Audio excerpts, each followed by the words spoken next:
ইংল্যান্ডের বিপক্ষে সেঞ্চুরি করে উপেক্ষার জবাব দিলেন ইমরুল কায়েস। একই সঙ্গে ওয়ানডে ক্রিকেটেও ব্যাটিংয়ের ওপেনিং স্লটটা পাকাপাকি করার দাবি জোরালো করলেন বাঁহাতি ব্যাটসম্যান। ইংল্যান্ডের বিপক্ষে সিরিজের প্রথম ওয়ানডেতে ১১৯ বলে ১১২ রান করেছেন ২৯ বছর বয়সী এই ক্রিকেটার। সেকেন্দার আলীর আরেকটি রিপোর্ট। ১০৪ বলে ৯৮ রানে ছিলেন।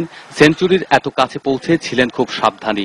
ডেভিড উইলির ওভারের প্রথম বলটা ডিফেন্সিভ খেলে ঝুঁকি এড়াতে চেষ্টা করেন, কিন্তু উইলি বল কুড়িয়ে এমনভাবে ছুড়ে দেন সেটা কিপারের হাতে না পৌঁছে ছুটে গেছে সীমানায়। ১০৫ বলে ক্যারিয়ারের দ্বিতীয় ওয়ানডে সেঞ্চুরির দেখা পান ইমরুল। ১১-৪ আর ২ ছক্কায় সাজিয়েছেন সেঞ্চুরি ইনিংস। সেঞ্চুরি করেই হেলমেট খুলে অন্যরকম উদযাপন করেন ইমরুল। সাজঘরের দিকে তাকিয়ে টিম ম্যানেজমেন্টকে উদ্দেশ্য করে হয়তো বোঝাতে চেষ্টা করছিলেন, আস্থা রাখো, প্রতিদান দেব। ছন্দে থাকায় শুরু থেকেই বোলারদের ওপর চড়াও হয়েছেন এ ওপেনার। রানের খাতা খুলেছেন ৬ হাঁকিয়ে। ওপেনিং ওভারের শেষ বলে মেরেছেন ৪।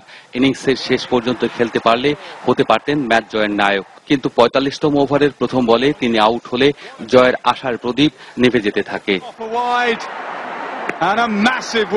সেঞ্চুরির পর খুব স্লো খেলেছেন ইমরুল। পরের ১০ রান করতে খেলেছেন ১৪ বল। এ সময় একটাও ৪ ছক্কার শট খেলেননি। তামিমের সঙ্গে ৪৬, সাকিবের সঙ্গে ৩৬, মাহমুদুল্লাহকে নিয়ে ৫০, মুশফিকের জুড়িতে ২১ আর সাকিবকে নিয়ে ১১৮ রানের জুটি করেন ইমরুল।